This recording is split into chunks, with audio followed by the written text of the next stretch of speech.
Hey, what's up everyone, I'm Kyle, and in this video I'm going to be showing you the easiest H-perm and Z-perm algorithms.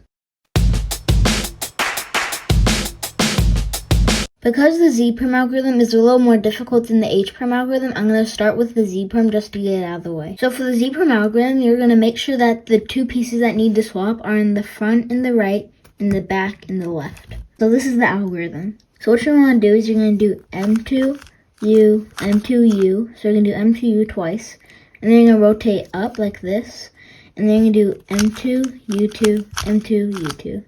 So it's M2U twice, rotate, and then M2, U2 twice. Not very difficult, and it's super easy to memorize, so overall it's not that bad. And if you thought that was easy, wait till the H-perm. So this is how the algorithm would look like in the end. And a little bit faster. And now for the H-perm, all you need to memorize is these two moves, and those two moves go like this. So yeah, that's it. The two moves are M2U, and that's all you gotta remember, because once you repeat that, it'll be solved. So this is the H-perm doing those two moves.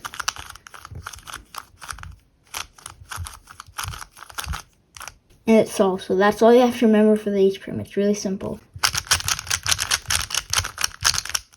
So that's it for the tutorial. I hope it helped you learn the H and Z perm algorithms if you didn't want to learn the actual ones. Like and subscribe, and hopefully I'll see you in the next one.